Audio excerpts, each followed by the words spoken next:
Parti, je suis en direct. Bonjour à tous, bonjour à toutes et à tous. Donc c'est reparti pour un tour, un nouvel épisode de Chaubriand.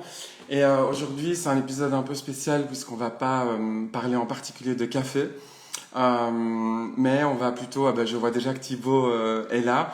On va faire un show bouillant spécial avec Thibaut de Terroiriste qui nous rejoint direct. Alors, le petit bug classique avant qu'on se partage l'écran. Euh, donc, si en attendant cet épisode, ah ben voilà, Ouais, attends 2 secondes, je suis en train de fixer le téléphone, donc ça va faire une image bizarre. Hop. Attends. Là je pense qu'on a un petit bug d'internet. Euh, Thibaut, j'adore. Ouais, Petite fixation MacGyver ouais, maison, tout c'est à ça? fait. Sur la lampe du bureau.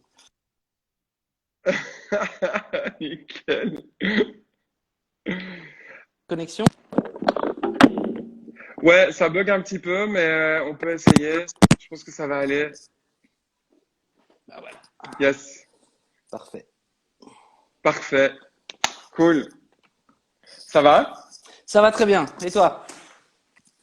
Yes, ouais, ouais, écoute, ça va, ouais, on survit comme tout le monde. Bah ouais. Mais Thibaut, est-ce que tu peux te présenter pour les gens qui nous regardent ou qui nous regarderont et qui ne te connaissent pas? Et puis après, on parlera un peu plus de terroiriste aussi. Mais toi, quel est ton parcours finalement dans l'industrie alimentaire? Alors moi, à la base, je viens pas du tout de l'alimentaire, donc je m'appelle Thibaut, voilà, j'ai 32 ans, 33 pardon, et j'ai fait des études d'ingénieur civil, donc ce qu'on appelle Polytechnique en France. Puis j'ai travaillé 4 ans dans ce qu'on appelle la consultance en management, donc voilà, des grosses entreprises qui viennent dans d'autres très grosses entreprises pour améliorer les processus, etc. Après, j'ai quitté ça il y a maintenant un peu 6 ans environ, et j'ai passé un an en fait à chercher. Je savais que je voulais être entrepreneur et je voulais un projet systémique. Alors je voulais avoir un impact. À la base, j'étais beaucoup plus sur tout ce qui était aspect consigne. Donc j'avais travaillé d'abord sur un projet d'essayer de développer en fait aussi une coopérative, mais plutôt dans la mise en place d'un système de consigne, ce qui en termes de rentabilité n'est pas viable, et quand je vois d'autres expériences maintenant, n'est toujours pas viable tout seul. Et en fait, c'est en discutant avec des magasins, restaurants à Bruxelles, l'idée de travailler plutôt sur le produit, donc ce qui se vendait, vraiment ce qui se mangeait, était intéressant, et aussi parce que j'avais eu d'expérience avec des gens qui avaient leur propre ruche kiwi notamment, etc. Donc j'avais commencé à m'intéresser à l'histoire des producteurs, et en fait surtout à cette problématique plutôt de comment on fait fonctionner le système de l'alimentation. En fait, c'était pas tellement moi en tant que mangeur de produits bio, c'est pas tellement ça qui m'a intéressé, mais plutôt pour moi le fait qu'il y avait un problème dans le système, et que j'aime bien essayer de trouver des solutions dans les systèmes, quoi. Et du coup, la structure terroiriste, est-ce que tu peux nous expliquer un petit peu quel est son champ d'action, quels sont les services que vous proposez, est-ce que vous faites, pas tant en termes de philosophie, mais vraiment purement en termes de services opérationnels, qu'est-ce que fait terroiriste? Alors, Terroiriste, en gros, c'est un grossiste ou un distributeur. Donc, nous, on travaille exclusivement avec des professionnels, c'est-à-dire des magasins, des restaurants, des professionnels de l'alimentation, style traiteur, etc., ou même transformateurs pour certains produits. Et donc, notre métier, c'est quoi? C'est acheter des produits bruts, fruits, légumes, épiceries, et alors des produits transformés, donc des boissons, et en fait jouer ce rôle de distribution essentiellement à Bruxelles environ. On a quelques clients en Flandre, en Wallonie, et voilà, avec une certaine philosophie. Donc c'est là que ça devient intéressant. Mais nous, notre rôle, c'est vraiment d'avoir ce rôle de distribution. Donc c'est-à-dire que pour en fait, quand on veut distribuer de la nourriture essentiellement dans une ville, ben un producteur, c'est pas son métier. Donc le producteur, il veut qu'on aille à sa place dans plein de points de vente différents, qu'on gère la facturation, qu'on gère les livraisons, etc. Et donc c'est ça le service qu'on rend. Donc, si moi je devais comparer un peu avec l'industrie du café, c'est comme si toi, tu jouais le rôle d'importateur, en fait. Tu Euh, déniches les gens qui ont des produits intéressants et tu les distribues à des gens qui sont intéressés et qui vont les transformer un peu plus, quoi. Et tout à fait, ça dépend. Il y a deux échelles. Donc, par exemple, par rapport à un produit à l'étranger, on travaille nous-mêmes avec des importateurs pour certains produits. Donc là, on va être la chaîne, on va être le maillon d'après. Par contre, si tu travailles au niveau de la Belgique, ben, par exemple, oui, effectivement, un producteur d'une carotte, tu le compares à un producteur de café, ben, nous, on va être l'intermédiaire entre lui et le magasin qui, lui, va finalement vendre la carotte. Mais par exemple, moi, je pourrais être un acteur dans le café. Ce n'est pas encore le cas, bientôt peut-être, on croise les doigts. Mais donc pour les autres aliments, ben, je vais être des fois juste après l'importateur parce que ben, en fait la personne par exemple le torréfacteur, il dit ben moi je veux travailler sur mon café et puis après j'ai besoin de quelqu'un pour m'aider à atteindre les magasins et les restaurants. Et toujours dans cette optique-là, parce que par exemple, je sais que dans l'industrie du café, le métier d'importateur, justement, si on veut comparer au métier de distributeur sur une échelle vraiment locale, c'est un métier qui est historiquement pas très apprécié, on va dire, puisque les gens ont l'impression que c'est uniquement des intermédiaires qui se prennent une commission, alors qu'en fait, il y a un vrai travail opérationnel, d'intérêt sur le produit, et c'est un métier, le métier d'importateur dans le café, c'est un métier qui change, qui est passé de mur de transparence à connecteur, en fait, entre différents intervenants dans les maillons d'une chaîne. Est-ce que finalement, au travers du travail de terroiriste, c'est parce que tu as un partenaire aussi dans Terroiriste, mais donc c'est un peu ce que vous faites finalement, vous jouez un rôle de connecteur. Oui, et en fait, c'est vrai que nos plus grands supporters, je dirais, outre les clients qui sont convaincus par ce qu'on fait, c'est surtout les producteurs, parce qu'en fait, chez un maraîcher, il dit, ben, j'ai pas envie en fait de passer mon temps à livrer dans Bruxelles, à gérer de la facturation, et donc ils ont besoin en fait de ce maillon dans la chaîne. Donc eux, ils ont leur vente directe en général, parce que nous, on veut qu'ils aient pas que nous. Donc ils ont de la vente directe, que ce soit un marché, que ce soit un petit magasin à la ferme. Par contre, ben, ils disent, ben, pour une partie du gros, ben, ça m'intéresse de travailler avec toi, même avec d'autres, des fois d'autres grossistes. Ils cherchent en fait cet intermédiaire-là. Donc, je pense qu'il y a eu toute la mouvance circuit court. Enfin, je considère qu'on fait du circuit court, mais quand on regarde encore des documentaires, etc., c'est vrai qu'on a un peu le rôle, on reste un intermédiaire, donc on pourrait faire partie de de ces gens dont on parle voilà de manière un peu bizarre. Maintenant, je pense que c'est parce que les intermédiaires, en fait, dans certains milieux, je pense que c'était surtout le cas dans le café. Moi, je m'intéresse beaucoup au thé, par exemple, c'est la même chose. C'est qu'en fait, il y en avait beaucoup trop et il y en avait à des endroits où c'était pas nécessaire. Et donc là, effectivement, la marge est prise par des gens où on se demande quelle est la valeur ajoutée. Mais maintenant, par exemple, ça peut être choquant, mais si on regarde le prix d'un produit en magasin, la répartition, donc si on prend ce prix-là et qu'on fait un diagramme, on fait les diagrammes en tarte, en fait, la plus grande partie de la marge, elle est prise par le magasin et en partie par le distributeur, parce qu'en fait, si tu prends le prix final, ben, c'est vrai que en proportion, c'est là que la marge se passe, parce que c'est là qu'il y a aussi la prise de risque.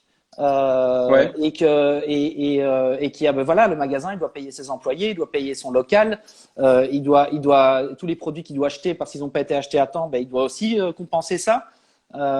Et donc il y a énormément de frais et en fait ça ne doit pas être choquant. C'est juste que l'idée c'est que les gens comprennent en fait pourquoi il y a cette partition, et avoir un ou deux intermédiaires, que dans le cas par exemple il y a une importation, ce n'est pas non plus le côté le plus choquant, parce que voilà, nous, nos producteurs ou les transformateurs qui nous vendent des produits à nous pour qu'on les vende à des magasins, restaurants, sont demandeurs qu'on fasse ce travail-là, parce qu'ils disent, écoute, moi, mon travail, c'est de me concentrer sur mon produit. Si je passe mon temps à faire de la compta plus que ce que je ne dois, c'est du temps que je passe pas à travailler mon produit. Et donc, ils disent eux-mêmes, en fait, chacun son métier. Et voilà. Et puis nous, on a aussi un rôle de sélectionneur, c'est-à-dire que les gens qui viennent chez nous, je pense, attendent aussi à ce que dans notre gamme, ben, s'ils trouvent un produit dans la gamme, ça doit pas être un produit qui a de mauvaises valeurs. Donc on a clairement des produits très très engagés, d'autres voilà où ça. Attends, mais attends, parce que j'ai des questions à te poser, mais là c'est génial, mais tu me déroules le truc total. Attends, j'ai plusieurs questions. Non, mais j'adore. De toute façon, chaque fois qu'on interagit au téléphone ou qu'on se voit, c'est toujours Ouais. comme ça. On a plein de trucs à se dire. Euh, j'ai quelques petites questions sur ce que tu as dit avant peut-être de passer sur les critères de sélection, les valeurs et le côté activiste, on va dire, de terroriste. Mais Mhm. quand tu parles de diagramme en tarte et de valeur ajoutée, effectivement, moi, ce que tu me dis résonne énormément avec le café, hein, parce que on se rend compte que la valeur ajoutée, 80% de la valeur ajoutée se fait dans les pays torréfacteurs et consommateurs, parfois au détriment des producteurs, en tout cas historiquement, trop souvent au détriment des producteurs. Et c'est ça qui est intéressant, c'est que le narratif est occupé à changer, la réalité aussi, mais on se rend compte que les coûts sont effectivement pas répartis de la même manière non plus. Mais est-ce que toi, tu penses que par rapport à ton activité, en réduisant le nombre d'intervenants, il y a quand même un retour un peu plus élevé au niveau du producteur, ou malgré tout, il y a une constance dans les profits que eux vont pouvoir tirer de ce qu'ils produisent, et que c'est plutôt une réorganisation en aval de ce que eux produisent. Je ne sais pas si tu comprends un peu ma question. Donc, en supprimant des intermédiaires, est-ce que ça veut dire plus d'argent pour le producteur, ou est-ce que ça veut simplement dire d'autres dynamiques de distribution qui ont un coût aussi et d'autres dynamiques de travail en fait? Alors oui, effectivement, en fait, c'est aussi une question de philosophie. Tu Ah, m'entends? attends, je t'ai perdu. Tu Ouais, m'entends là? ouais, je Ouais, t'entends. tu m'entends? Ok, sorry. Du coup, pourtant j'ai mis sur chargeur, c'est un peu bizarre, mais ok. Donc, la dynamique par rapport à ça, donc j'espère que je vais bien répondre à la question. Il y a des producteurs qui veulent, par exemple, travailler complètement en direct. Des fois, en fait, bon, il y a deux raisons. Soit effectivement, ils veulent garder toute la marge et ils sont bien adaptés, ils ne travaillent qu'avec des gros clients qui en fait achètent des grosses quantités, ou bien ils ont un produit qui a une haute valeur ajoutée au kilo, qui fait que par exemple l'envoyer par la poste en fait reste quand même intéressant parce que le pourcentage de cette partie-là reste petite par rapport à une marge de distributeur qui est plutôt proportionnelle. Donc je dirais par exemple par rapport à une caisse de salade que nous on va livrer, imaginons donc en général on a 20% sur le prix de vente au magasin, voilà, et ben cette marge ça représente sur une caisse de salade ça représente à peine 1 euro. 1 euro pour livrer une grande caisse de salade, c'est clair que nous là-dessus on perd de l'argent. Et donc le producteur, lui, il va jamais trouver quelqu'un qui va le faire à ce prix-là. Donc il cherche un distributeur, parce que le Mm. distributeur, il va mélanger ça avec d'autres produits. Et notamment, par exemple, ça pourrait être du café qui, lui, coûte 15 euros le kilo, revendu 15, 20 euros le kilo, 25. Et donc là, si tu veux, ce pourcentage 20% représente quelque chose qui est plus réaliste par rapport à la charge du transport et de tout ce qu'il y a derrière la distribution. Et donc nous, Mm. on s'y retrouve parce qu'on a cet équilibre-là. Un producteur qui n'a que un produit comme ça, il peut dire bah oui, je peux l'envoyer par la poste, etc. Et donc ça me coûte moins cher. Ah oui, ça coûte moins cher pour la partie transport. Après, il va dire oui, mais attends, après je dois quand même suivre la facturation de mon client, je veux aussi une présence, tu vois, le fait d'être présent dans les magasins, de savoir que Ouais, la le promotion, client chaque semaine, il va l'administration. avoir l'opportunité de commander. Voilà. Voilà. Donc ça, c'est une chose, mais c'est vrai que sur les produits à haute valeur ajoutée qui sont chers pour un poids petit, ça vaut la peine de se poser la question. Et donc ça, c'est logique que certains veulent rester en direct parce qu'ils gardent quand même un peu plus de marge. Et donc, tant mieux pour eux. Maintenant, dans les parties des légumes, pour revenir là-dessus, nous, on s'est déjà posé la question et on pense même par rapport aux maraîchers avec qui on travaille, en fait, il y en a beaucoup qui ne comptent pas leur temps de travail. Et donc, effectivement, ils font du direct en se disant, en fait, on s'en sort. Mais si nous, on fait le calcul et qu'on leur montre, on se dit, en fait, là, t'es pas… Et des fois, même quand ils travaillent avec nous, hein, si on n'a pas des assez grosses quantités à leur acheter, etc. Et donc, on a cette réflexion. Mais souvent, en fait, les gens, quand ils sont entrepreneurs, quand ils sont porteurs de projets, ils comptent pas leurs heures. Et en fait, c'est là qu'il y a un souci. Et nous, on rencontre souvent des transformateurs en début de projet et on leur dit, ne travaillons pas ensemble maintenant, garde toute ta marge parce que toi, tu as besoin d'aller dans tes points de vente, d'aller te présenter. Eh ben, nous, on sera là quand tu auras besoin de passer un step au-dessus et que tu auras une quantité de ton produit où tu dis, OK, cette quantité-là, je peux travailler avec un intermédiaire parce que, en fait, j'ai vendu toute une partie de ma production en direct. J'ai eu ce qu'il faut et cette partie-là, je peux la vendre, je vais pas dire à prix coûtant, mais tout juste. Et par contre, Mm. mon intermédiaire distributeur va me représenter et il va me permettre d'atteindre plus d'endroits et aussi des endroits qui vont prendre peut-être un seul de mes produits, donc qui n'arriveraient de toute façon pas à un minimum de commandes chez moi. Donc voilà, ça c'est. Et est-ce que c'est quelque chose desquels les producteurs sont conscients, c'est-à-dire enfin peut-être au niveau de la production, je veux dire de fruits et légumes qui me paraît être le plus large, mais est-ce que des gens qui produisent des produits transformés qui vous intéresseraient sont conscients du coût nécessaire pour intégrer un réseau de distribution? Je te pose la question en connaissant un peu la réponse, parce qu'en fait, Ouais. quand on avait une discussion à un moment donné où tu me disais, mais il y a beaucoup de gens qui créent des nouveaux produits, et en fait, dans leur business plan, enfin leur plan financier, ils tiennent pas du tout compte, à un moment donné, pour développer leur activité, de faire appel à un réseau de distribution qui effectivement a un coût. C'est-à-dire que c'est pas simple, c'est pas une commission, c'est réellement un coût Oui. pour un produit, un travail fourni. On est bien d'accord là-dessus. Mais souvent, ouais, les produits transformés vont essayer de faire des prix très concurrentiels pour intégrer la grande distribution. Et dès qu'ils veulent des réseaux parallèles un peu plus petits et meilleurs, ils se retrouvent pieds et poings liés. Est-ce que tu peux nous parler un peu de ce phénomène-là? Ça pourrait peut-être aider des gens qui nous regardent aussi à mieux faire leurs calculs Ben, en et à fait, faire appel à toi. ben, typiquement, c'est ce que je fais beaucoup avec des jeunes transformateurs. Effectivement, c'est de leur dire, comme je te disais avant, c'est que bon, là aujourd'hui j'ai eu la conversation avec quelqu'un, par exemple, qui fait beaucoup de direct, et directement je lui dis, mais peut-être qu'on ne doit pas travailler ensemble, parce que toi, voilà, c'est un produit très artisanal où finalement ils avaient assez de demandes par rapport à leur offre. Et moi, je suis pas là pour travailler avec quelqu'un pour le mettre dans la difficulté, surtout s'il arrive déjà pas à répondre à la demande de ses clients. Je vais pas lui demander qu'il vende une partie de sa production moins cher alors qu'il pourrait toute la vendre en entier à quelqu'un d'autre. Donc, comment je vois en général, c'est qu'effectivement, dans tous les produits, style des boissons, des bières, etc., ça, c'est des produits où tu dois faire un minimum de volume. À part des projets avec des gens qui arrivent à mettre un prix très, très élevé parce qu'ils sont très demandés, petite production, et donc là, ils n'ont pas besoin de distributeur. Mais en général, voilà, quelqu'un qui fait des boissons, ben, je vais lui dire, écoute, dans ton prix en direct, considère que le jour, si tu veux travailler avec un distributeur, le distributeur en moyenne va prendre cette marge-là. Donc considère ça dans ton prix de base, parce que si dans ton prix tu dois déjà baisser ta culotte pour aller quelque part et en fait demander pour rentrer quelque part mettre ce prix-là, ben, un jour ou l'autre tu vas être coincé. Et donc, si la personne ne veut pas payer le prix, en fait, qui doit être le prix, parce que finalement, la marge de distribution, que nous, on la prenne ou que lui, c'est un travail qui doit être fait. Donc, c'est juste que lui Ouais, ne le compte ça. pas, parce Mm. que lui, il va compter ses matières premières, son travail à lui, et il va se dire, bon, ok, je vais aller en voiture, je vais aller déposer, etc. Et puis, le jour où ça grandit, il se dit, ah merde, ben, en fait, ça me coûte et moi, j'ai plus le temps de le faire, je dois payer quelqu'un. Ah ouais, ok, ben, en fait, je vends pas mon produit assez cher.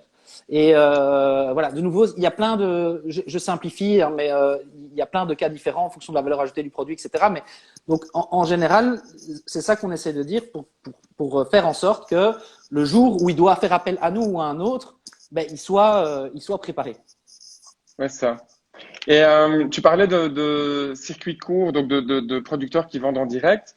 Dans le café, on a un peu le même genre de situation dans le sens où il y a des gens bah, qui font du commerce direct, hein, donc qui achètent directement au producteur. C'est assez rare, mais parfois c'est un argument marketing que moi-même j'utilisais aussi.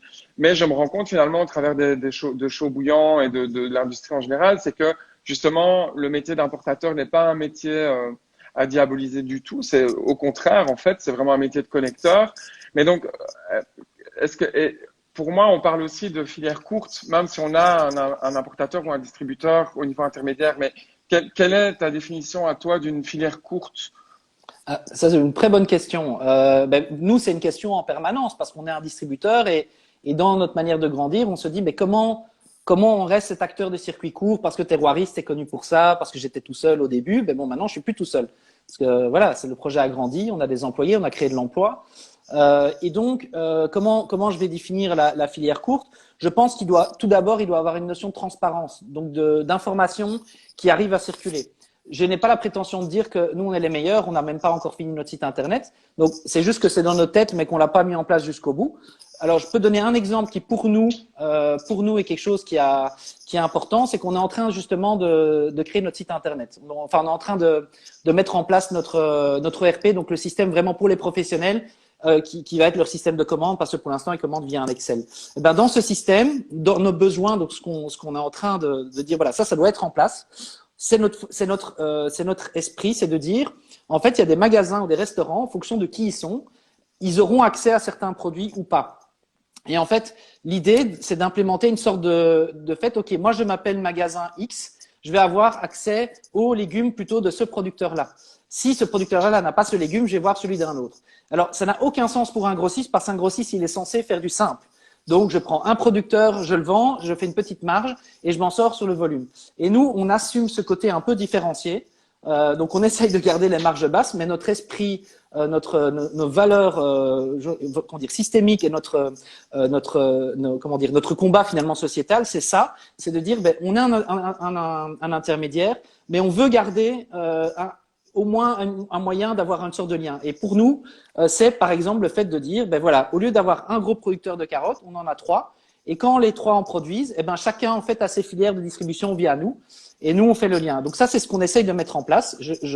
Donc je suis transparent là-dessus. Pour l'instant, c'est le cas, mais on oriente chaque semaine. Donc une semaine, les gens ont accès aux carottes de tel producteur, et puis l'autre.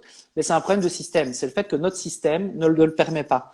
Par contre, c'est ce que nous on essaye d'implémenter, et ce qui n'existe pas d'ailleurs dans les systèmes ERP, parce que je veux dire, la logique business n'a pas de sens, parce que les gens vont dire mais non, t'es un peu bête, parce que c'est pas très optimisé. Je fais oui, mais en fait, faut juste de la carotte. Voilà, c'est ça. Et en gros, c'est de dire oui, ben nous, en fait, on veut que tel magasin il puisse dire ben ma carotte. Alors quand ce producteur en a, elle vient de chez lui, et nous on veut être cet intermédiaire qui est bien organisé, qui fait bien le travail, mais qui est un moyen de faire ce suivi. Alors, je dis pas que des fois, il va pas avoir des remplacements, etc. On reste dans un projet où le but, c'est que les gens, ils aient leurs légumes, mais en tout cas, d'essayer de maintenir au maximum ce lien-là. Et moi, je dirais que c'est comme ça que nous, on va garder cet aspect circuit court.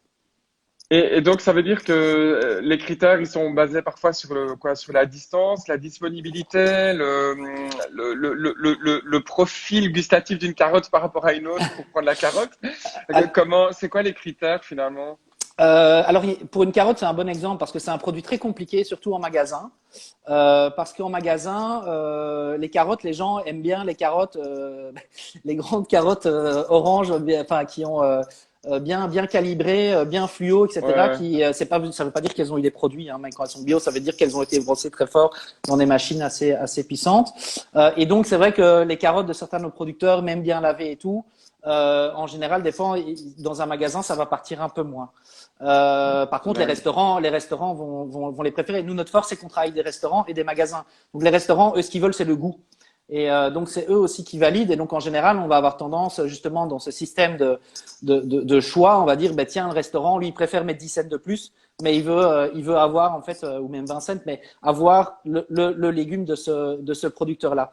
Maintenant, pour le choix, ben, c'est vrai que ça, c'est une grosse question. C'est qu'on est en train de réfléchir à comment on va faire une charte, parce qu'il y a beaucoup qui s'est fait historiquement avec des liens moi, je travaille beaucoup à l'émotionnel et donc aux liens que je crée avec les producteurs.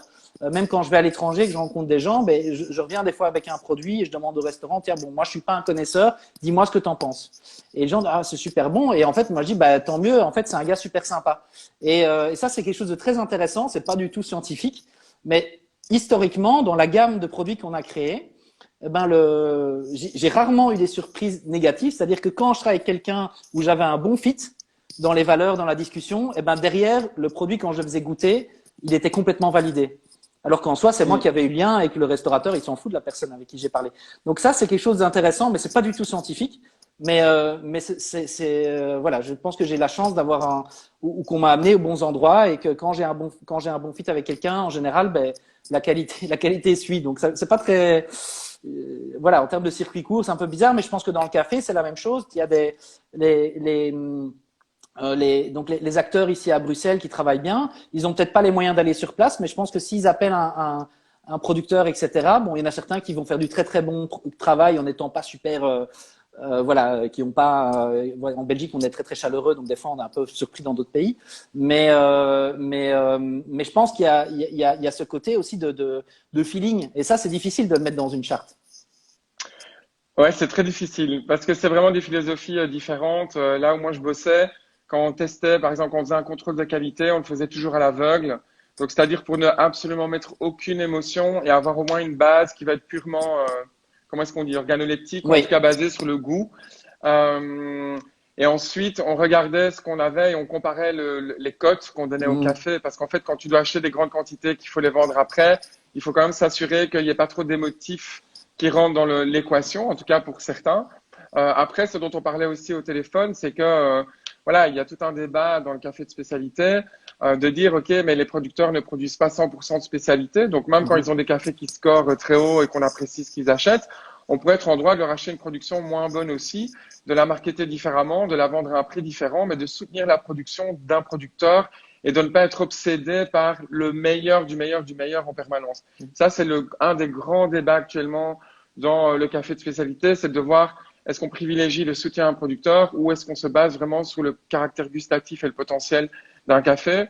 Voilà, les écoles, il y a des écoles qui se créent un petit peu, on va dire, mais c'est clairement un débat qui est au centre de l'attention parce que les producteurs sont vraiment en galère et on parle de décoloniser le business model du café parce que c'est vraiment un modèle qui est basé historiquement sur l'oppression et on est encore sur euh, une forme d'héritage par rapport à ça. Et donc, clairement, au-delà des infrastructures qui créent la valeur ajoutée dans les pays torréfacteurs et consommateurs, il y a quand même un problème au niveau de la rémunération des producteurs. Ah, ah, Mais c'est vrai que ouais, la question de soutenir un producteur au travers de l'achat et de la garantie de l'achat de grains malgré des intempéries une année ou ce genre de choses, c'est une vraie question qui est posée et qui parfois est très compliquée pour des petites torréfactions qui peuvent pas prendre le risque d'avoir un moins bon café sous menace de perdre des clients aussi. Donc c'est un débat très délicat en fait.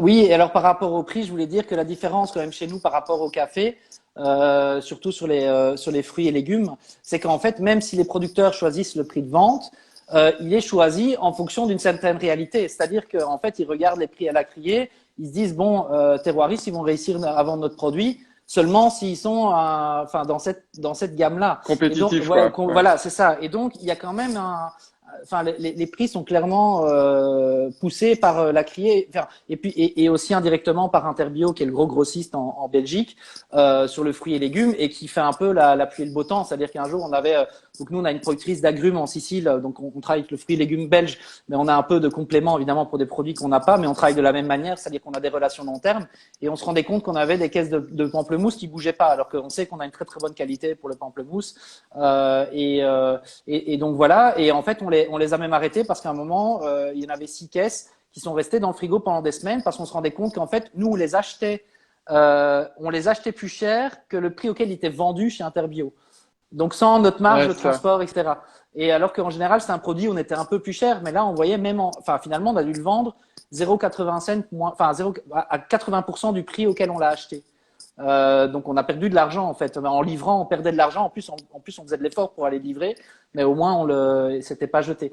Donc voilà. Et donc ça, c'est des choses où on se rend compte que bon, et c'est normal. Les magasins, ils peuvent pas prendre le risque non plus d'apparaître par rapport à leurs clients, que leurs clients leur disent tiens, vous êtes parce que dans un magasin, la différence va se voir encore plus. On travaille avec des petites structures, donc qui ont des fois un peu plus de marge qu'une grosse structure, et parce que par exemple pas les mêmes réalités, et donc la différence se fait, et les clients derrière n'ont pas comment dire, enfin, il y a vraiment dans le bio de plus en plus, les gens commencent à comparer des prix et de plus en plus. Ça, c'est encore un autre sujet, je sais pas si on va l'aborder, mais qui était induit, voilà. Si, on peut, parce que parlons un peu du bio. Donc, moi, je vais te lancer un truc, c'est que voilà, dans le café, les gens pensent qu'un café bio est un bon café, ce qui n'est absolument pas du tout le cas en termes gustatifs. Souvent, les cafés bio ne sont pas du tout les meilleurs cafés. Comment ça se passe au niveau de ton industrie et Ouais. de ton activité? Alors, je pense que là, c'est différent. Par exemple, le fruit et légumes. Alors, quand il est bio, alors le problème, c'est la certification. Je pense que dans le café, c'est plus compliqué de certifier, etc. Dans les légumes, en général, on arrive maintenant à convaincre quasi tout le monde, tous les producteurs, de dire, OK, il faut la certification. Pourquoi? Parce que quand c'est dans un magasin bio, il peut pas, enfin, il doit écrire non bio s'il vend un fruit ou légume ou un produit qui n'est pas bio. Attends, je t'interromps, mais Oui. donc ça veut dire que en général, en Belgique, c'est un producteur va payer sa certification ou un producteur va se mettre en coopérative avec d'autres producteurs pour amortir le coût d'une Non, certification? il va se certifier parce que c'est pour le fruit et légumes en tout cas, la certification, ça coûte de l'argent, mais normalement ça met pas ton activité à risque. Donc la plupart le font maintenant, ils se mettent en conversion, voilà. Enfin, Ce qui est le cas pour les producteurs de café. voilà. En fait, il faut voir les pays où on produit le café, comment est-ce qu'on dit, l'argent n'a pas la même valeur et donc les certifications sont impayables pour les petits producteurs. Donc ça s'adresse aux grosses coopératives en général. Ouais, Voilà, c'est pardon, ça. voilà. Ouais, donc effectivement, c'est pas la même réalité. Mais normalement, un maraîcher qui a minimum 1 hectare ou 2, si ils sont, alors de nouveau, ça va être difficile. C'est jamais la personne qui va gagner beaucoup d'argent, mais je veux dire, normalement, il peut se certifier. C'est pas impossible. Il y en a de plus en plus qui le font, etc. Et en général, donc les légumes bio, clairement, ben nous on le voit quand on travaille avec des restaurants qui passent des distributeurs conventionnels à chez nous, ou même à d'autres distributeurs bio. Il n'y a pas que nous. Ben ils voient la différence. Donc il y a clairement une différence de goût à ce niveau-là. Je sais que alors nous on fait pas encore de viande et de fromage. Je sais que pour ça c'est plus compliqué parce qu'il y a déjà en fait une transformation. Le fruit et légumes c'est vraiment un produit brut. Voilà, je pense que dans les farines ça se sent aussi, mais il n'y a pas que ça. Il y a la manière de la travailler, etc. Et donc de nouveau, ben tu peux retrouver dans certains produits. Nous on n'a pas, on a 90% bio. Par exemple sur les bières, nous on a beaucoup d'exceptions. On a des bières non bio, mais de nouveau c'est un produit transformé, donc le goût vient d'autres produits. Et donc c'est un peu plus c'est un peu plus complexe, mais on incite quand même les gens à travailler à ça parce que même si c'est pas un label qui est parfait. Et on sait que c'est injuste de fait que quand tu travailles bien, tu dois payer pour le prouver. Malheureusement, on n'a pas d'autre système. On essaye d'encourager les gens à aller vers ça parce que quand il y a une vente en magasin, en fait, de nouveau, je dis, on n'aurait pas besoin d'intermédiaires s'il n'y avait pas de ville. Le problème, c'est les villes. Les villes font que tu peux pas chacun aller faire du commerce direct. Les villes demandent une distribution, demandent de la logistique. Si on était tous dans notre village, en fait, on irait acheter des produits locaux chez notre maraîcher, le transformateur de quelques villages, etc. Et c'est comme ça que ça se faisait il y a des années. Enfin, il y a des dizaines, voire des centaines d'années, c'était comme ça. C'est juste que maintenant, on a envie, parce qu'on a accès à tous ces produits qui viennent de plus loin, il faut faire une logistique derrière. Et donc, on a besoin de ces certifications parce que on n'est pas tous dans le champ. Même moi, quand je connais quelqu'un, j'aime bien savoir qu'il y a une certification parce que qui me dit que quand il a fait mauvais, il n'a pas quand même été asperger son champ. D'une certaine manière, moi, je lui en veux pas. Je veux dire, quand c'est bien fait, honnêtement, il reste pas grand-chose et on est soumis à tellement de choses en ville. Rien le fait que de vivre, de se lever et de marcher dans la rue, c'est pire que d'aller manger une fois un truc qui est non bio. Hein. Donc moi, par rapport à ça, je suis pas du tout un ayatollah. Mais par contre, c'est bien de le savoir et donc les gens doivent le savoir. Ce qui m'embête un peu, c'est que ce côté de critique du label est des fois utilisé par des gens que ça arrange bien de pas le prendre pour dire ah mais nous on n'est pas bio mais on est raisonné. Ça veut dire quoi raisonner? Tu vois? Alors il y a des gens que je connais là, je suis en train de parler que les laits de la baraque par exemple, qui est un lait qui va être fait par une coopérative de producteurs qui est pas encore bio, mais ils ont plein d'autres arguments à côté, ils ont une charte de valeur qui est intéressante.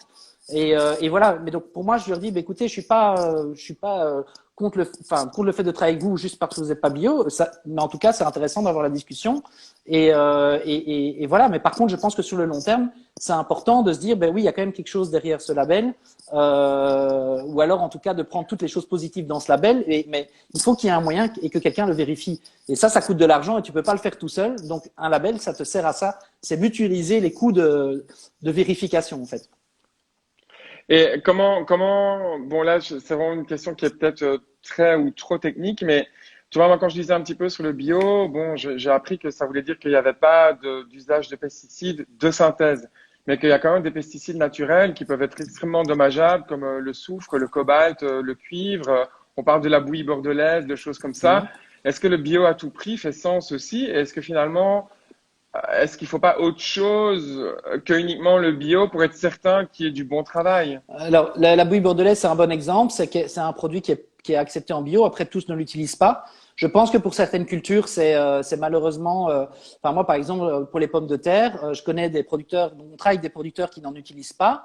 Mais du coup, chaque année, tu vois qu'il y a des sortes de producteurs de pommes de terre qui ne produisent plus.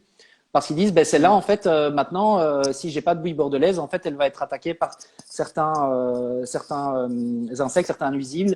Et donc voilà. Donc effectivement, après, il y a beaucoup de pesticides on n'appelle pas ça comme ça, mais qui sont vraiment naturels et qui sont des fois, voilà, dans le bio, on parle de produits qui sont faits par des entreprises industrielles parce que ça demande un travail de le faire, mais qui sont à la base d'ortie, qui sont à la base de verre, donc qui en soi ne sont pas problématiques. Après la bouillie bordelaise, oui, là je parlais de synthèse, hein. C'est pas l'industrialisation qui pose problème, c'est le côté synthèse qui est décrié par le bio. Mais c'est vrai que dans le café, on a beaucoup de producteurs qui utilisent très peu, mais c'est nécessaire, de pesticides de synthèse dans certains contextes. parce que c'est la production Ouais. nécessite. Ben, Là où parfois le bio peut être plus dommageable en fait qu'un tout petit peu de pesticides de synthèse, ouais. quoi. Je te donne un exemple. Les petits fruits, par exemple, les framboises, les fraises, enfin surtout les framboises, les mûres, etc. Nous, on a un producteur et je sais que c'est à cause du réchauffement climatique, il y a des espèces d'insectes qui arrivent en Europe qui font qu'en fait, même avec tout ce que tu peux utiliser en bio, il y a des années où il dit, je perds toute ma production. Voilà. Et donc, si tu veux des Wow. fraises, des framboises bio en Belgique, ben, des fois, ils peuvent être autorisés, enfin, en fonction, avoir une dérogation d'utiliser un peu. Mais après, c'est des gens, moi, je sais bien que lui, ça le fait. Il a pas envie d'utiliser ça. Donc, je sais qu'il va utiliser un minimum et il aura une dérogation pour une petite quantité. Mais tout ça pour dire que la vie est pas simple et que donc, moi, je vais jamais juger un Mm. producteur par rapport à ce qu'il a. Mais on travaille avec des gens qui eux-mêmes ne veulent pas. S'ils le font, c'est qu'il y a vraiment un besoin. Mais ça, Pas le choix, c'est ouais. l'exception. Par contre, je vais donner un exemple. Moi, en tant que, je t'ai expliqué ma vision systémique, ce qui m'intéresse, c'est la conservation des sols. Parce qu'en termes de résistance au réchauffement climatique, le fait de conserver des sols, d'avoir des sols qu'on ne travaille pas ou seulement en surface, ça, c'est vraiment enfin, c'est super important en termes de capacité de captage du carbone. Et donc, ce qui m'intéresse, moi, c'est de travailler. Par exemple, on a un producteur de farine en Bourgogne qui s'appelle Alain Roger, qui fait des farines sans travailler son sol. Enfin, et donc, ça fait 15 ans qu'il est comme ça. Il a un peu moins de rendement, mais c'est un mec qu'on pourrait voir dans des documentaires. Et donc, lui, il est en bio. Mais le fait de faire ça en bio, c'est très compliqué. Parce qu'en bio, vu que tu ne peux pas utiliser de pesticides, tu peux pas contrôler l'enherbement, le fait d'avoir des mauvaises herbes. Là, je comprends. Et Ouais. donc, le travail du sol en bio, c'est ça qui te permet de gérer ça parce que en fait, tu viens arracher les feuilles, mais en fait, tu ne fais que reporter le problème parce que en fait, tu ramènes chaque fois des graines à la surface. Enfin, soit, je vais pas rentrer dans les détails. Mais donc, en fait, d'une certaine manière, il y a certains producteurs qui ne sont pas en bio, surtout dans les grandes surfaces, qui, en utilisant un tout petit peu de pesticides au bon moment, font un travail extraordinaire en conservation des sols et ne sont pas bio. Et en fait, si tu fais des analyses sur certains produits, il ne reste rien dans le produit final. Mais ils sont dans le conventionnel et potentiellement ils sont vendus au même Wow. prix industriel que les autres. Mais ces gens-là ont un rôle en termes de combat contre les réchauffements climatiques qui est essentiel et qui est 1000 fois plus puissant que plein de producteurs. Donc tu Mais vois, c'est pour ça que par co- rapport au comment bio, est-ce qu'on, comment est-ce qu'en tant que consommateur, on peut identifier ce que tu c'est expliques là? très Parce que si tu me compliqué. le racontes pas, il n'y a pas de label pour ça, il n'y a pas de, donc Non, c'est très compliqué. c'est très compliqué. C'est pour ça que quand je dis, enfin moi en tant que distributeur qui ai l'accès à ces gens-là, je vais leur parler, je vais leur dire tiens, est-ce que tu fais, ok, t'es pas en bio, mais qu'est-ce que tu fais? Et là, c'est intéressant. Mais de nouveau, on a un trop petit acteur même que pour pouvoir commercialiser ces produits-là et une taille qui fait que c'est des gens quand ils font de la grande culture, ils ont des hectares et des hectares, donc ils font un gros débouché pour ça. Et leurs débouchés, ils sont Mm. en général, ils sont dans le classique, enfin dans la grande distribution.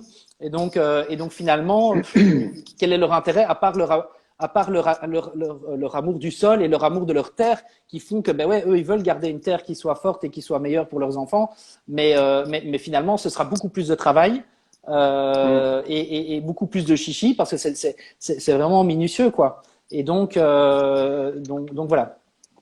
Est-ce qu'il y a d'autres labels qui sont utilisés dans l'industrie,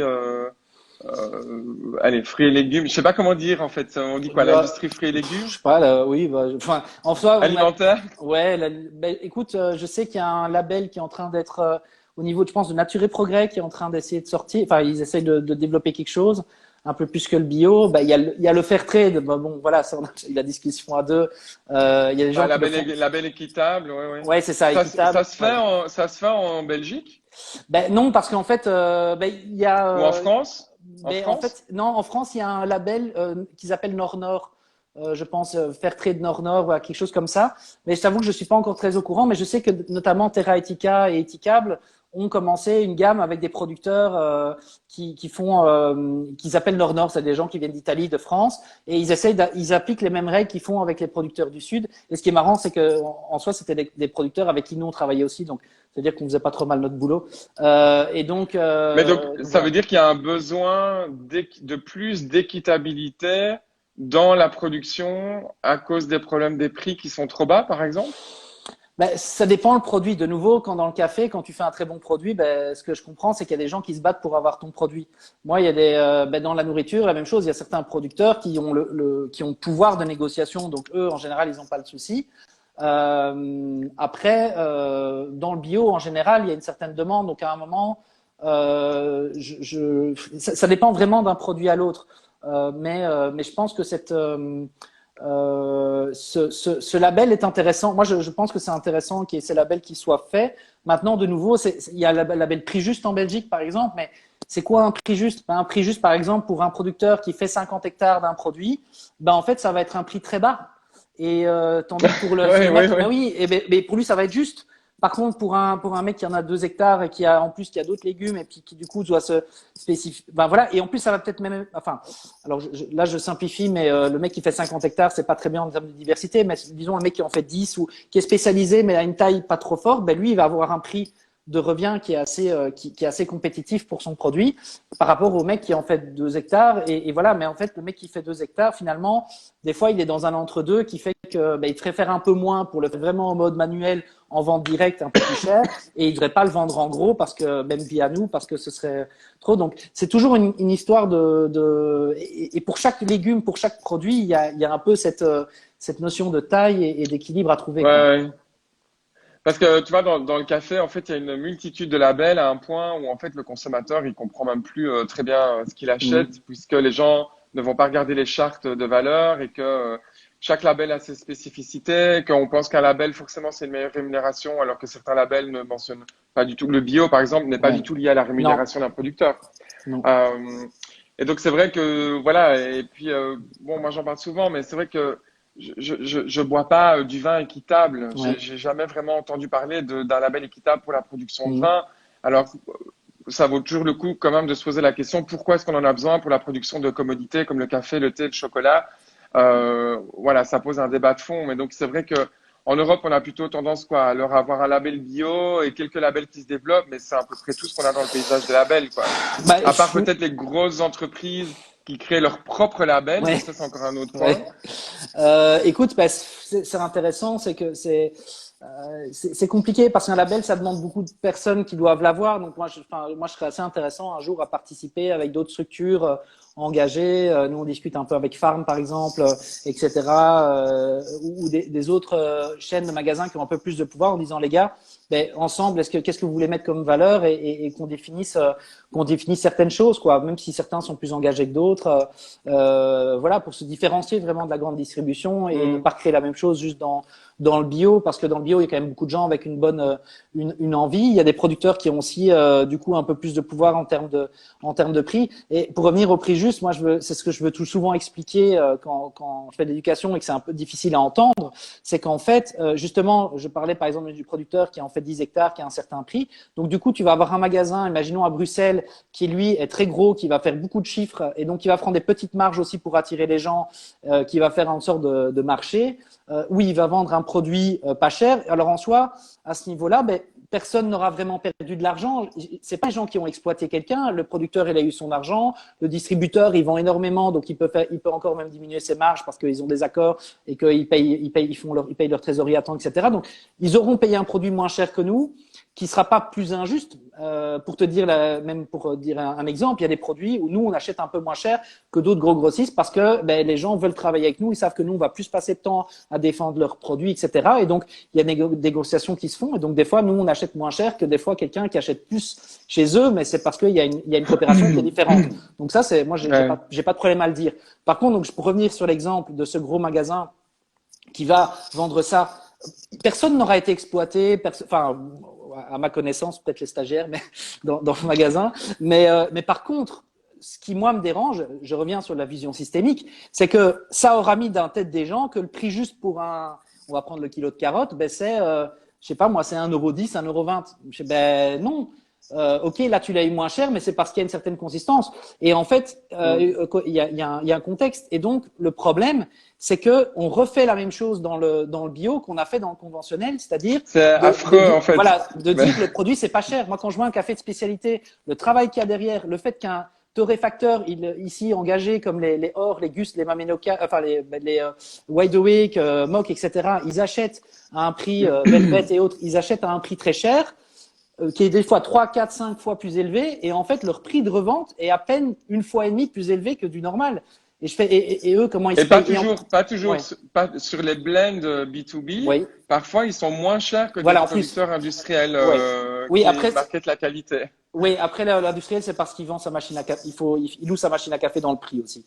Donc il y a ça aussi. Pas, pas toujours. Ok, Écoute, j'ai ça... beaucoup d'histoires où tu ok. te retrouves à payer 3-4 € le kilo plus cher, tu as un contrat de 2 ans et en gros, tu es quand même bloqué. Ok. Et si tu fais les mathématiques, on t'offre un moulin, mais il est remboursé dans les 6 mois, vu le prix Ok. affreux auquel tu payes ton café. C'est plutôt du marketing, Oui, mais mais pour donc continuer juste ce pour que tu... oui, Ouais, donc ce que je disais là-dessus, c'est que au final, donc par exemple, ben voilà, dans le, ils ont ah, ces différences-là et en plus, pardon, tu m'entends? ouais, là je t'entends. Et donc en plus, ils ont pas leur, ils ont même pas de distributeur, donc ils doivent même faire le travail eux-mêmes de distribution parce que ben, le distributeur prendrait encore une partie de leur petite marge. Et voilà. Et donc, Mm. effectivement, il y a toujours ce côté de dire, ben, il y a des espèces de prix qui sont fixés dans la tête des gens. Et malheureusement, avant, c'était que sur quelques produits. Maintenant, ça devient sur plus en plus parce qu'il y a une sorte de sport dans les magasins de comparer les prix. Et du coup, ça crée un effet systémique de dire, ben, en fait, on remet dans la tête des gens que la nourriture, ça coûte rien. Donc, en fait, c'est le producteur qui doit, le transformateur qui doit, lui, en fait, travailler, avoir un autre boulot à Je côté, sais. et voilà. C'est ce dont on avait parlé, hein. C'est un peu les classiques et ça se passe autant finalement dans la food bio que dans le café de spécialité. Moi, quand je vois un slogan, le bio pour tous ou le café de spécialité pour tous, sans mentionner personne, Ouais. mais voilà, c'est quand même un slogan qui me rend malade parce que on ne paye pas assez ce qu'on consomme en fait pour avoir un prix juste, peu importe ce que ça veut dire. Tu sais, j'ai appris récemment que le café donc le café, hein, il y a un podcast très intéressant sur l'histoire du café qui en fait casse tous les mythes de naissance du café avec le petit berger en Éthiopie, etc. et qui parle vraiment de l'esclavage, de la colonisation et toute l'oppression derrière. Ouais. Donc là, on sort du Walt Disney pour arriver vraiment dans la réalité. Et ce qui est intéressant, c'est qu'en fait, on se rend compte que le café, dès sa sortie de l'Éthiopie et quand il a été cultivé au Yémen et puis exporté au Moyen-Orient, et même en Europe, en fait, très rapidement, finalement, c'était un produit de luxe qui était vraiment consommé par les élites. Et pour te donner une idée, il était payé à peu près 17 € le pound, donc ça correspond à peu près à l'équivalent de 34 € le kilo au 17e. Et ensuite, le prix du café a vraiment chuté dramatiquement parce qu'il a été exporté avec les colonies et qu'en fait, il a été cultivé par des esclaves. Et ensuite, à la sortie de l'esclavagisme, les esclaves ont été engagés pour un prix misérable, c'est-à-dire en général pas payé, mais juste nourri, logé, blanchi, donc les conditions n'étaient pas mieux, pas meilleures. Et ensuite, c'est l'industrialisation qui a pris le relais et qui a fait qu'on a pu continuer à descendre les prix pour arriver aujourd'hui à 2 € le kilo pour du café de commodité standard, là où on était sur des bons cafés à plus de 34 € le kilo. Donc c'est quand même dingue que l'industrie de spécialité essaye déjà de redresser la barre pour plus de transparence. Et puis qu'on réarrive là-dessus comme pour le bio en disant ah non, mais non, on veut le faire pour tout le monde, donc on va redescendre les prix. Ben non, les gars, on arrive à peine à redresser la barre pour que les gens reviennent à quelque chose de normal et raisonné et une forme de reconnaissance du travail qui est fourni. Bah ouais, donc je te comprends, Ouais. on est vraiment sur des Et, choses parallèles par rapport au prix qu'on paye, quoi. oui, et donc par rapport à ça, bon, parce que évidemment, c'est quand on va parler entre nous, les gens vont dire ah c'est des élites, machin, ils payent. Alors je pense que toi comme moi, on n'a pas on a plus des énormes revenus, mais par contre, en fait, ce que je veux donner comme vision pour revenir au système, je dis en fait, effectivement, c'est plus cher, il faut accepter de payer plus cher, mais c'est comme, enfin, je veux dire, finalement, un téléphone ou quand on s'achète un truc, on paye. Enfin, il y a des endroits où on accepte sans problème de payer certaines choses. Alors que là, finalement, ben en fait, il y a des gens qui n'ont pas fait grand-chose, qui eux sont fait payer des fortunes, d'autres qui ont fait beaucoup et qui ont été, qui ont en Chine, qui ont fait leur petit truc, qui n'ont pas été payés. Et donc, mais par contre, là, on met des fortunes. Mais pour acheter une salade ou un légume qui a été travaillé, etc. Les gens disent non, c'est trop cher, il faut pour tous. Alors je dis moi, je suis d'accord, il faut pour tous. Mais alors, souvent, les gens qui se plaignent sur ce prix, c'est les gens qui ont plus les moyens et qui veulent juste pas dépenser dans le fruit, les légumes, etc. Première chose. Et la deuxième, c'est que je dis, le jour où tous les gens qui ont les moyens joueront le jeu d'acheter ces produits-là au prix qu'il faut, il y aura des surplus pour les gens qui sont vraiment dans le besoin et pour qui on pourra faire du travail. Et j'avais une discussion avec quelqu'un dans l'artistique, c'est la même chose. Dans l'artistique, c'est qu'on dit, ah oui, mais il faut des choses pour les gens qui n'ont pas les moyens. Et je fais, ben oui, tout à fait, mais tant que les gens qui ont les moyens ne jouent pas le jeu d'acheter au vrai prix, on n'aura pas de marge de manœuvre pour les autres. Et donc, nous, on Là, se retrouve, voilà. Et donc, nous, on se retrouve en tant qu'acteur engagé à devoir en même temps faire un travail et en même temps, en fait, comment dire, faire nous-mêmes l'effort pour les gens en fait qui n'ont pas les moyens à faire du don, etc. Alors qu'on ne développe, qu'on ne vend pas assez. Non, mais là, on pour est pouvoir presque se le sur un permettre. débat philosophique Ah ben de c'est clair. répartition, finalement, de richesse, presque. Ben oui, Mais c'est mais c'est intéressant ça. parce que ça se fait au travers de la nourriture, hein. On parle de Ouais. contribuer à un monde meilleur au travers du café. C'est vrai que pour les gens qui nous regardent, qui connaissent peut-être pas bien le café, si vous savez à qui vous achetez et que vous achetez du café de spécialité, en général, vous versez directement de l'argent à l'importateur, un producteur, mais aussi à un petit torréfacteur, et on contribue tout de suite à un monde meilleur. Pas besoin de Mm. faire des transferts à des ONG, de machin, où on Mm. sait pas. Là, on sait directement où va l'argent. Mhm. Euh, Dis, mais j'ai encore des questions parce que Oui. l'heure tourne, Oui. hein, évidemment. Une question un peu large, et puis j'aimerais bien prendre un exemple concret, mais quels sont, assez rapidement peut-être, mais quels sont tes critères de sélection, toi, quand tu vas chez un producteur? Est-ce que tu peux nous partager ça? Qu'est-ce que tu regardes pour te donner l'envie d'acheter, en fait? Alors, ben comme j'ai dit au début, il y a le côté souvent. En fait, nous, comment dire alors, les fruits et légumes, c'est un peu une question de. Pour l'instant, on a un peu notre équilibre.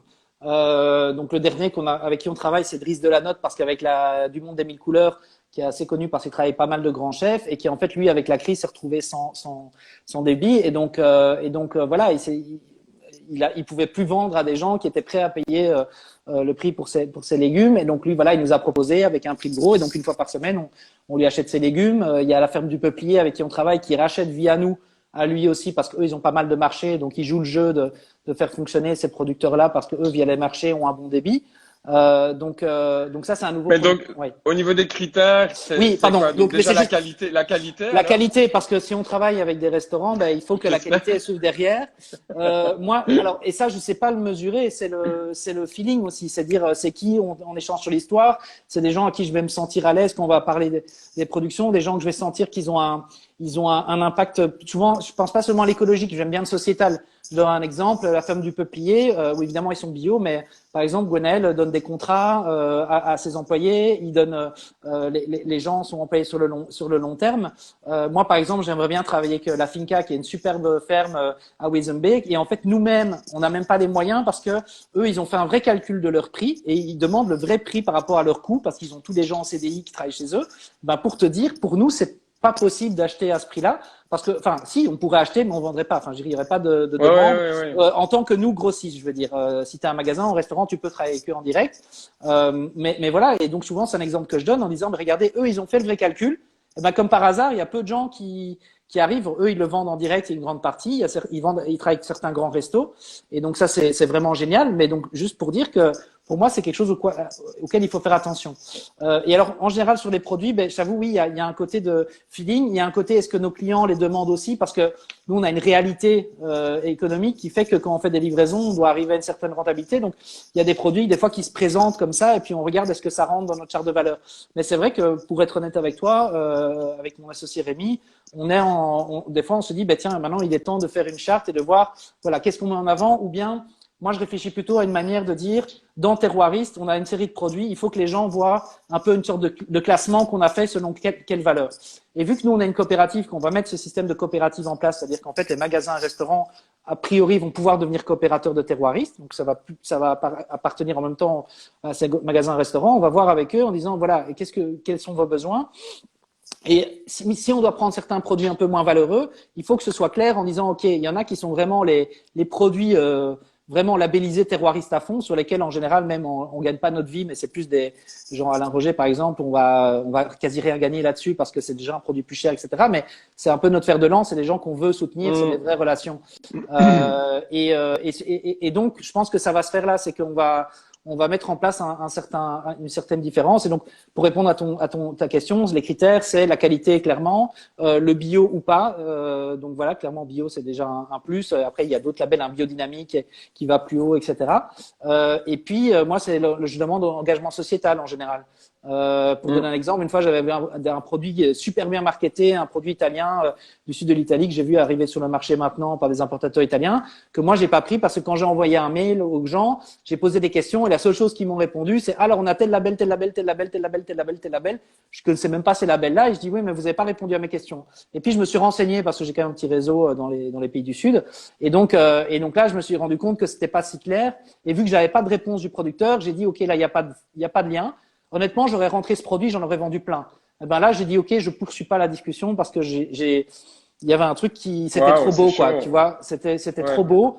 Et voilà. Mais je dis pas qu'il y a pas des trous dans la raquette. Il y a peut-être des produits où, enfin, que des fois même nos transformateurs n'ont pas la main sur toute la matière première. Je donne un exemple. Quelqu'un qui fait un produit à base d'amandes, s'il veut travailler avec un projet super engagé d'amandes, ben son produit il va pas se vendre parce que sa matière première va être beaucoup trop chère. Donc il va Mm. prendre de l'amande bio, quand même un projet un peu correct.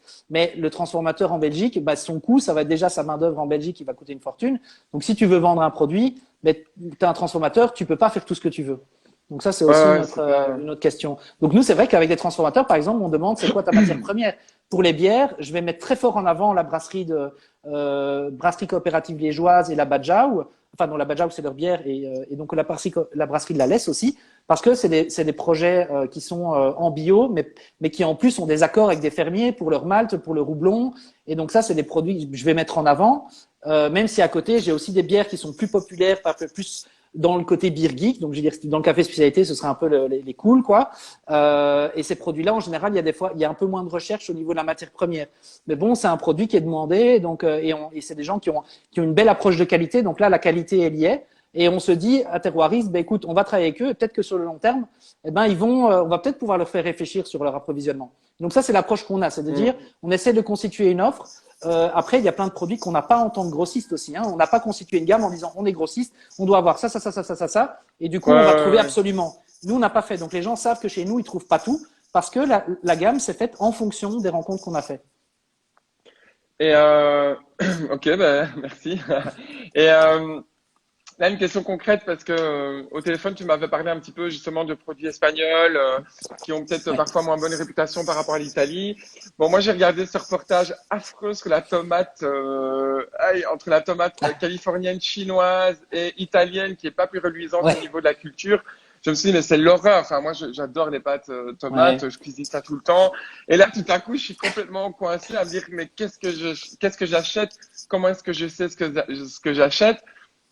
Est-ce que tu voulais me parler de la tomate en particulier ou de l'huile d'olive ou quels sont par exemple les produits Alors, espagnols? c'est pas mal que tu aies regardé ce Ouais. documentaire parce que bon, il y a la même chose pour l'huile d'olive, mais c'est une très bonne introduction. C'est comme tu l'as dit, c'est un produit qui est brandé italien, donc c'est des produits qui sont cultivés en Chine par des presque esclaves, un peu comme le café que tu disais, qui sont amenés, qui sont des voilà, et qui sont amenés en Italie et vendus comme de produits italiens. Même chose pour, il y a de l'huile d'olive, beaucoup d'huile d'olive espagnole ou je pense tunisienne aussi qui arrive en Italie, qui est vendue comme produit italien parce que l'Italie ça vend. L'Italie c'est marketing. Et nous par exemple, on a des produits dans les produits d'artisanaux et même dans les produits frais, on a des produits andalous, catalans, un peu de Galice, on a des produits italiens un peu moins même que des Espagnols pour l'instant. Et en fait, on est là pour dire, mais en fait, ce que vous voyez à la TV, toujours ce truc à Almeria, oui, c'est une zone qui existe, et peut-être il faudrait que ça n'existe plus, mais il n'y a pas que ça. Et en fait, il y a des producteurs qui font un travail de dingue. Alors malheureusement, il y a souvent, on en parle pour le jambon évidemment, enfin le jambon ibérique, mais il y a plein d'autres produits qui sont super qualitatifs. Et d'ailleurs, ce qui est assez marrant, c'est un peu comme dans le café, c'est qu'il y a des produits où si nous on n'avait pas on travaille avec des gens sur place qui sont là, qui du coup prennent aussi leur commission sur les achats qu'on fait parce que sans eux on pourrait pas travailler, c'est eux qui font tout le lien, qui organisent les palettes, etc. Et ben sans eux, des fois il y a des producteurs qui refuseraient de vendre parce qu'ils se sont fait tellement avoir par la grande liste qu'ils refusent de Mais vendre. non. Ah si si. Donc ça c'est un problème pour nous. Donc c'est déjà, enfin un problème non, c'est que on est accès parce qu'on a les bonnes personnes. De deux aussi, c'est que il y a beaucoup de produits qu'on doit payer à l'avance. Alors pour te dire que tu as un grossiste, que déjà tu fais pas une grande marge, tu dois payer ton produit avant qu'il parte. Donc des fois t'attends, tu fais ta commande, tu as déjà 3 semaines dans le vent. Et puis tu la reçois, puis tu le stockes parce que tu as commandé une palette, donc tu l'as stocké pendant longtemps. Et ben en termes de trésorerie, c'est très compliqué. Mais nous, voilà, il y a des produits qu'on Mm. paye avant qu'ils partent de chez le producteur. Mais maintenant, on doit nous-mêmes des fois leur dire, écoutez, maintenant ça fait 3 ans qu'on travaille ensemble. Il y a quand même une confiance qui s'est installée. Faites-nous confiance parce que nous, en fait, ça nous met dans une difficulté. Et un jour, si on n'existe plus, ben on vend plus vos produits. Donc ça c'est une chose. Et puis la deuxième chose aussi, c'est qu'il y a certains qui ne savent pas se vendre aussi, qui savent pas faire des étiquettes, qui savent. Enfin, toi, c'est ton métier, donc tu sais bien. Enfin, de faire des étiquettes, pas de mal les faire. Hein, je confirme. Ouais. Parce que voilà. Et donc, ces gens, moi, il y a plein de produits où je rêve de refaire leurs étiquettes parce qu'en fait, c'est un produit super bon, mais l'étiquette est pas bonne et les met pas en valeur. Et alors que tu as l'inverse en Ouais. Italie, des étiquettes super belles où le produit derrière, il y a rien. Et donc ça, c'est aussi un autre enjeu, c'est de travailler avec ces artisans en disant, ben, écoutez, on va peut-être refaire l'étiquette parce que vous avez un super beau produit, mais il faut qu'on vous aide à le vendre. Et alors la traduction aussi en Belgique, on doit mettre tout en français néerlandais. Donc ça, c'est un travail énorme de notre part parce que vu qu'on travaille pas avec des gros industriels, ils sont pas tous prêts avec leur étiquette en 5 langues et tout.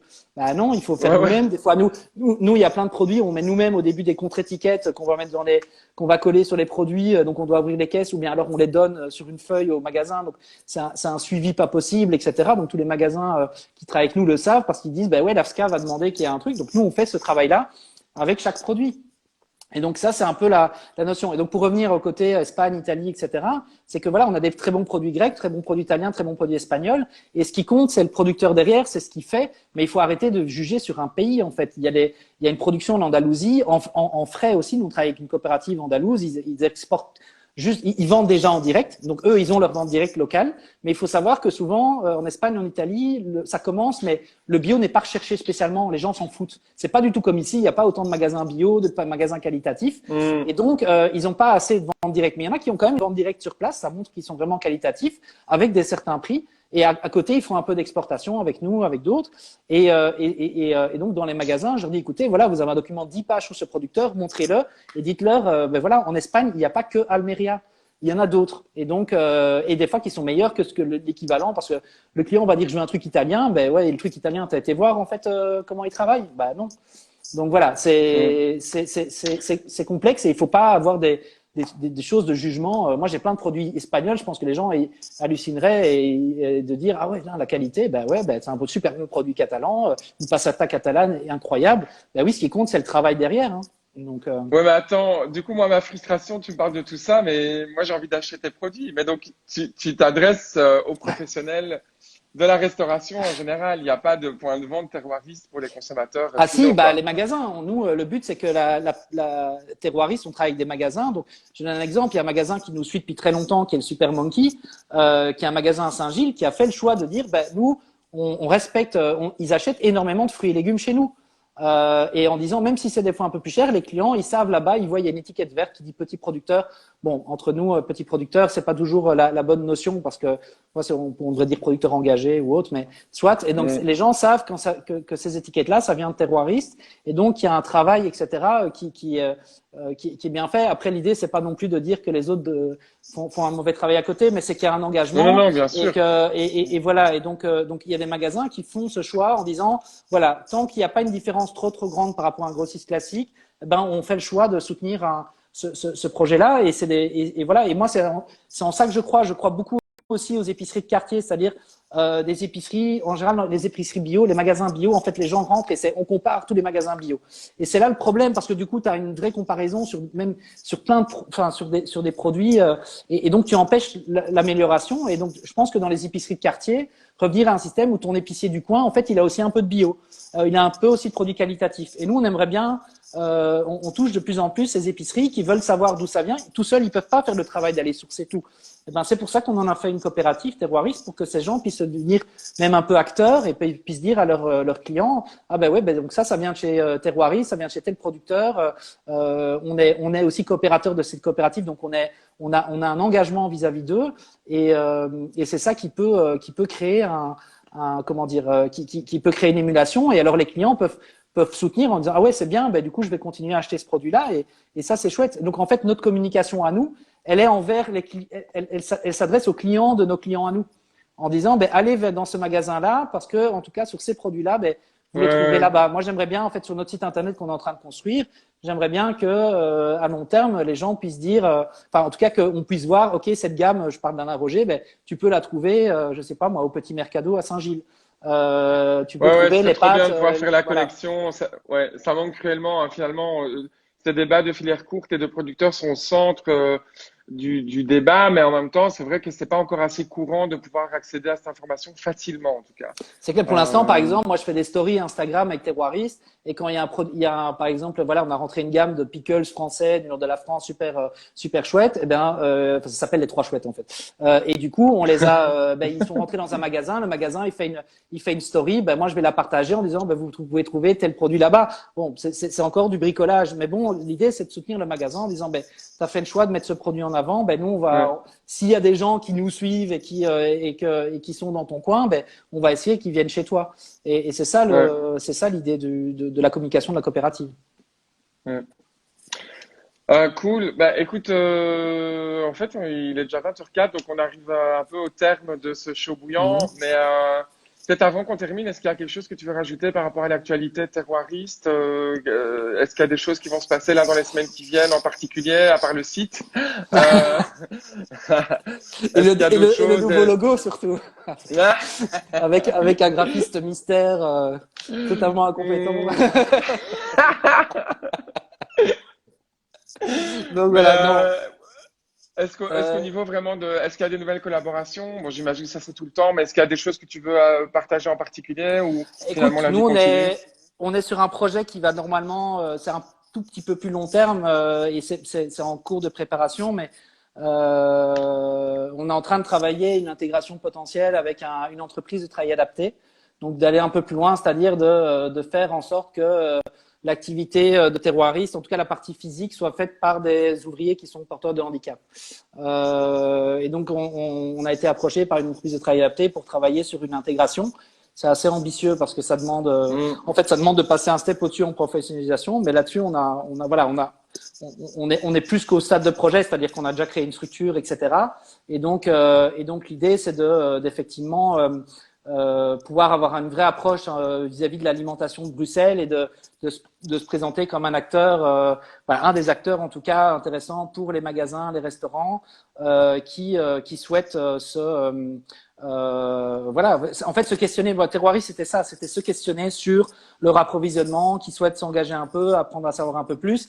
Et nous, avec notre projet, aussi imparfait qu'il soit, essayer d'améliorer un peu les choses et surtout de communiquer. En fait, nous, on est là pour communiquer sur ce côté Hmm. intermédiaire. Voilà, j'ai pas honte de dire qu'on est des intermédiaires, mais on montre ce que c'est. Moi, des fois, j'amène des gens chez un maraîcher et je dis, ben ouais, voilà, ok, oui, il a des machines. Ben oui, en fait, si tu veux acheter ton produit pas à 5 euros le kilo, ben en fait ça demande ça. Sinon tu vas dans un, alors tu peux aller chez un maraîcher en permaculture, mais en fait lui il est fait pour nourrir son village, mais pas les mecs à Bruxelles.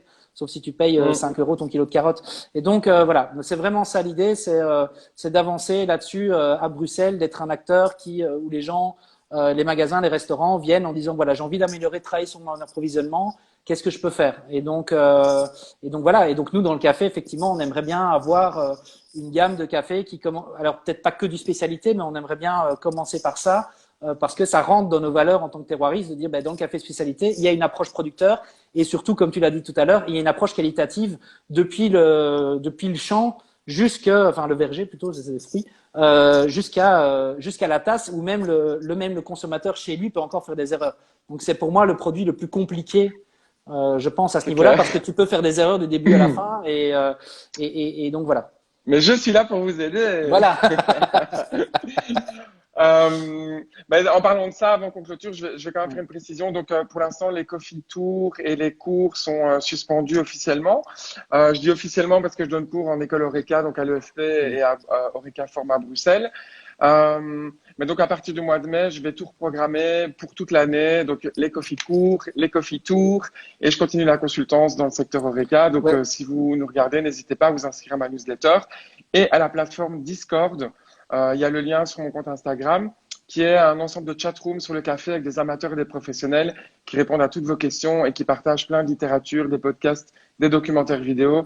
C'est vraiment super pour sortir un petit peu des réseaux sociaux qui se sponsorisent de plus en plus. Discord, ça fonctionne bien pour des communautés en particulier. Donc voilà, on a créé une Et, communauté café. et N'hésitez pas à la rejoindre. je voulais dire que j'ai fait un coffee tour, donc je peux confirmer que c'est super intéressant. Donc voilà, un peu de pub pour toi. Et à côté de ça, ben oui, enfin, on peut dire aux gens qu'on réfléchit aussi des moyens de travailler ensemble. Justement, vu que nous on travaille avec beaucoup d'Oreca, j'aimerais bien que que tu puisses être un des acteurs qui puissent les guider. Parce que moi, s'ils travaillent des super bons légumes, etc., ben j'aime bien qu'ils puissent travailler avec quelqu'un comme toi ou peut-être d'autres qui travaillent aussi bien que toi pour leur café, parce que c'est un peu dommage que finalement ils fassent un super travail sur les légumes, les produits d'épicerie qu'ils ont dans l'assiette et finalement qu'après ils aient un mauvais café. Ce qui arrive en fait Ouais, encore très c'est souvent clair. et donc Trop souvent. voilà, et donc l'idée c'est qu'avec une bonne formation et être bien guidé, en fait on peut leur montrer que ça coûte pas beaucoup plus cher parce qu'il y a en fait l'avantage sur le café, c'est qu'il y a une marge de manœuvre en fait, vu que il y a une certaine marge qui est prise et donc on peut vraiment faire la différence sans spécialement se positionner trop cher dans les prix. Complètement. Voilà. Yes. Bon ben Thibaut, merci pour tout ça, c'était super intéressant, hyper éclairant et donc ben voilà, on suit le projet Terroiriste en tout cas avec envie et curiosité, donc affaire à suivre. Parfait. À très bientôt. Ouais, à bientôt. À bientôt. Ciao Au Thibaut. revoir. Ciao.